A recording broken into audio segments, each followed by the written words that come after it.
running shoes. One of the most important items in a runner's wardrobe. If you open any running magazine or log on and watch running YouTube, you will be assailed with a plethora of choices of running shoes that you can buy. Sometimes you get the feeling that you should buy every model that comes onto the market. Foam this, carbon that, upper the other. Sometimes it's a minefield knowing what shoes you should have and indeed how many shoes you need to buy. So in this video we're going to go through how many shoes we think you need to buy and what type of shoes based on the runner you are.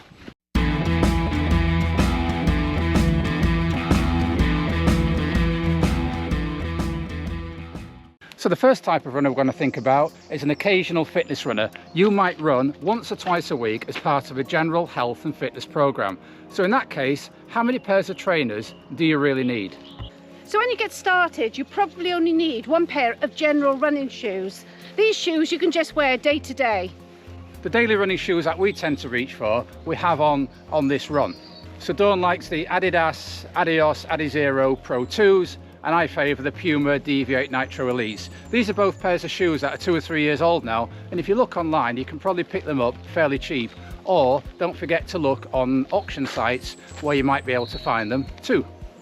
Now over time, if you're wearing just one pair of trainers for all your runs, you will find that they start to wear out. A general rule of thumb is around 300 to 400 miles for modern trainers. Otherwise what will happen is the foam in the trainers will gradually get less and less bouncy, it'll give you less response, and over time you're likely to pick up niggles and injuries. So what I would suggest is that one pair of trainers, but have an eye out for buying a second pair for when the existing pair wear out.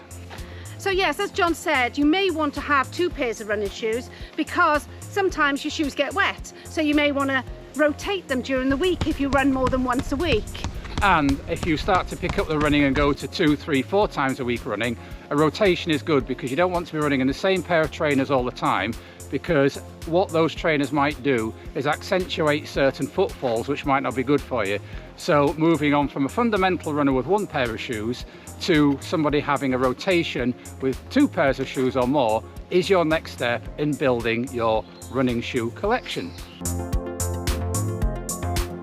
So the second type of runner who might need to think about having different shoes in their collection is one who then wants to progress from fitness running to taking part in competitions. Yeah, you may want to go down to your local park run and test your fitness. Maybe you have a particular time in mind, or you might go down your park run, run a time and then want to get better and progress, which is the idea of park run. It may be that you fancy joining a local running club and taking part in some of their faster speed sessions. Or you may have your eye on a local 10k or half marathon. So in this instance, you probably want to add a pair of shoes to your rotation that are built for faster running. So for us, when we're looking for a faster shoe to maybe do races or faster park runs, I prefer the Adidas Takumi Sen range. I've got the 8s and the 9s, or I might go for the Nike Vaporfly 3s. Those are my 2 current favourite racing shoes. Mine are the Alpha Flies, the version 1s, and I think I've got 3 pairs of those, so they'll be lasting me for a little while yet. That's another thing, when we find a pair of trainers we really like and they're relatively cheap, we do try to stock up on them, because inevitably shoe companies stop manufacturing them, bring out a version you don't like, and then you wish you had more versions of the pair you did like. By the way, talking of kit, do you like my new jacket? Dawn bought me it, so I won't get lost at night, will I? Let's move on to type of runner number 3, and this is where you really start to build a trainer collection. So before we carry on, we'd really like you to give this video a like, and if you haven't subscribed, we'd love you to do so. So by now you might be running 5 or more times per week and training for specific distances. And indeed you may have made one of your runs a longer run, maybe 90 minutes or more. You might be looking at a half marathon or marathon, and you need specific trainers for your long runs, for your general runs and for your workouts. So personally I tend to double up on my long run shoes with my general shoes, because I particularly like the Adidas Pro 2s. You have to look down to remember where feet were there. I did, yeah. And I have several pairs of them in different colours. Currently for long runs, I like the Adidas Pro 3s, are the ones I race a marathon in, and they're also extremely comfortable, which is very important on those long runs. You don't want any shoes that are going to give you niggles or problems. But what long run shoes do you prefer? Let us know in the comments below and help people out who might be looking to buy a pair themselves. So if you're this third type of runner, running most days, looking to train for specific distances, you've probably by now got 3 or 4 different pairs of shoes in your rotation. So stage 4 of building up a running collection, you're probably runners like us. We run virtually every day, well actually every day, sometimes twice a day, and stack up lots and lots of miles during the week. So if you're running most days, and particularly twice a day, it is important to have a rotation, because if you wear a pair of shoes in the morning, they're going to be slightly compressed. If you then put them on in the evening or even the next day, they're going to wear out quicker than if you give them a day or so to recover. So it's even more important, and that's our excuse, as to why our trainer collection is quite large. So we do races on most different terrains. You have seen recently we ran on the track. We sometimes do park runs, which are off-road. We will do multi-terrain races, and we will do road races. So we have trainers that actually will cope with all those different surfaces. It's unwalkable, never mind unrunnable. So if you're running every day, often twice a day, taking part in competitions on different surfaces, the size of your trainer collection is probably quite large. I would say personally, there are about 10 pairs of trainers that in any given month I will reach for and use for particular runs. If you watch the channel for a while, you realise sometimes I do just little 2-mile, 20-minute runs during the working day just to loosen my legs up. I can use quite old trainers for those, but other ones where I'm going for specific long runs, specific speed sessions, or like this lovely area in now. If I was running on grass like this, I might choose trainers with a very low stack height so I can feel the feedback from the ground, whereas if I'm running on the road, I might choose trainers with a little bit more stack on them. So many pairs of trainers on the go, how do you keep track of when you need to replace some of them?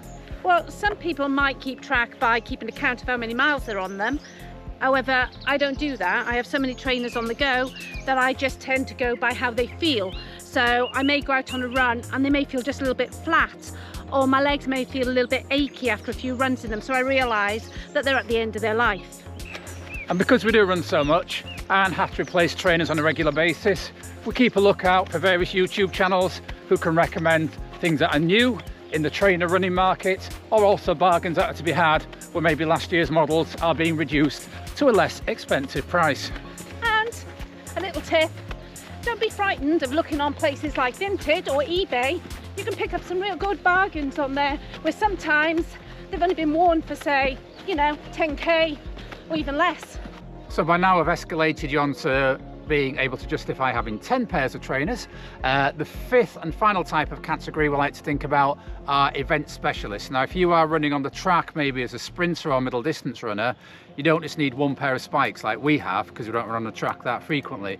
So if you are a specialist fell runner, a specialist track runner, or like us, specialist road runners, you think about different types of trainer for different types of distances, different types of surface, different types of training.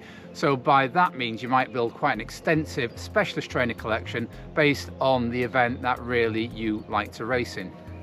So for us, we have many pairs of road shoes because that's the surface we prefer to run on.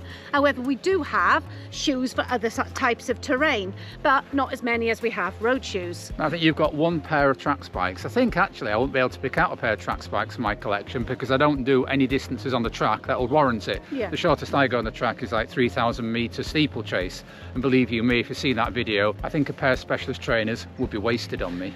I think I've got one pair of track spikes, one pair of cross-country spikes, one pair of fell shoes, one pair of multi-terrain shoes, and the rest are road shoes. Yeah, I did a fell race once. So where do you fit in to that 1 to 5 spectrum? How many pairs of shoes do you have in your collection? Do you need to add any shoes to your collection, or do you still quite like living with the people you live with now? So, how many pairs of shoes are needed for your running? It depends on the type of runner you are. That's right, have a think about where you fit into that 1 to 5 spectrum and try and get the right amount of shoes to be that runner. So we hope you've enjoyed this little look into the world of buying running shoes, which can often be a minefield and overwhelming. Yes, indeed it can. So if you've enjoyed this video, please give us a like, and if you haven't subscribed, of course we'd love you to do so. And you can see us running lots more races and lots more runs in lots of different pairs of shoes. So until next time, keep on keeping on. Keep on keeping on.